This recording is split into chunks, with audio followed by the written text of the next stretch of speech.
about 83% of the time, you're going to be at your full potential. You'll handle the task at hand. Then there's these 17% moments. How you handle the 17% moments, how you self-regulate that will determine your true leadership.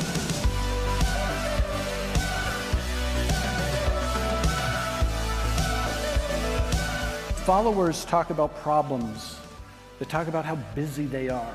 Leaders are always talking about solutions. You've got to shift from victim to leader. I changed the way I started to think, speak, and act. And you know what happened? A whole different result started to occur in my life.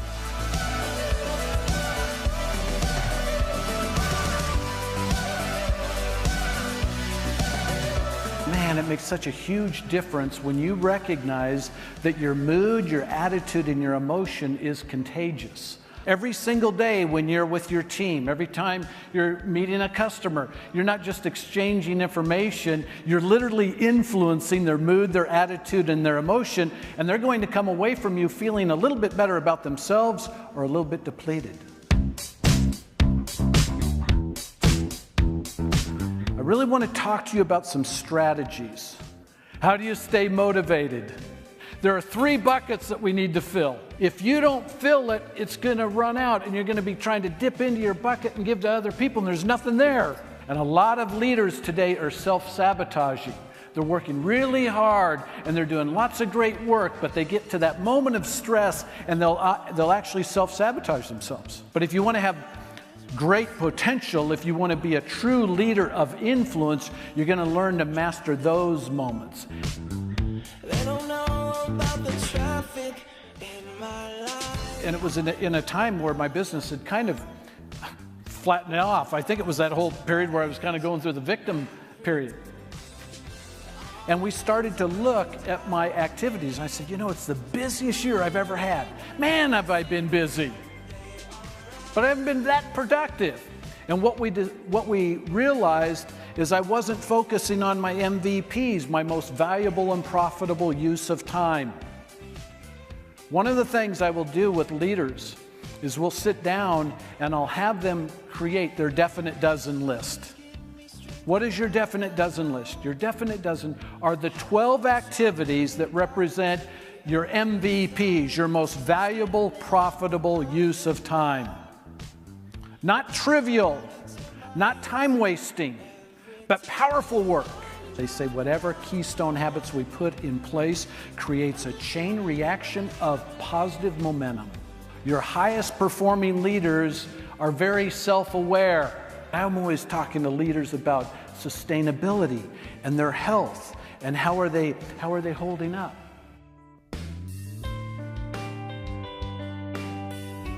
They say that something like 96% of executives are feeling burnout.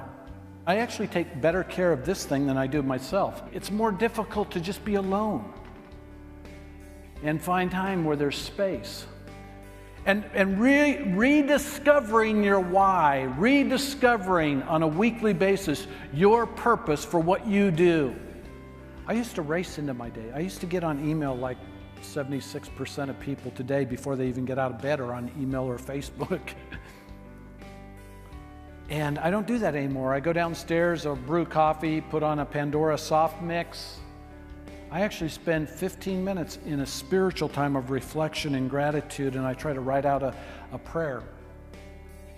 And what that does every time I start my day is it recenters me. It reestablishes me as a person, not a machine. Part of this week, along with vacation, is going to be about you rediscovering your why and your purpose. You say, well, how do you create a vision? What do you want to accomplish in the next 12 to 24 months that's going to stretch you, that's going to inspire you?